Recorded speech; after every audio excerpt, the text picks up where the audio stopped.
ఉభయ గోదావరి జిల్లాల్లో అత్యంత పుణ్యక్షేత్రమైన ద్వారకా తిరుమల గురించి ఈ వీడియోలో చెప్పుకుందాం. చిన్న తిరుపతిగా పేరుగాంచిన శ్రీ వెంకటేశ్వర స్వామి ఆలయం ద్వారకా తిరుమల.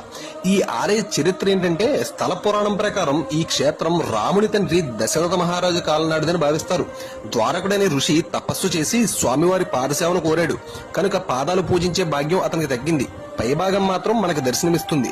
విశిష్టాద్వైత బోధకులైన రామానుజాచార్యులు ఈ క్షేత్రాన్ని దర్శించారని, అందరూ స్వామి పాద పూజ చేసుకునే భాగ్యం కలిగించడానికి మరొక నిలువెత్తు విగ్రహాన్ని స్వయం వ్యక్త ధ్రువమూర్తికి వెనక వైపు పీఠంపై వైఖాన సాగమం ప్రకారం ప్రతిష్ఠించారని అంటారు. స్వయంభుగా వెలిసిన అర్ధభాగం మాత్రం దర్శనమిచ్చే ప్రతిమను కొలిచినందువలన మోక్షం సిద్ధిస్తుందని, తరువాత ప్రతిష్ఠించబడిన పూర్తిగా కనిపించే ప్రతిమను కొలిచినందువలన ధర్మార్థ పురుషార్థములు సమకూరుతాయని భక్తుల విశ్వాసం. ఇక్కడ స్వామివారికి అభిషేకం చేయకపోవడం ఇంకొక విశేషం. ఒక చిన్న నీటి బొట్టు పడినా అది స్వామివారి విగ్రహం కింద ఉన్న ఎర్ర చీమలు కదుల్చుతాయి. మరిన్ని వివరాలు నెక్స్ట్ వీడియోలో తెలుసుకుందాం. Okay, bye.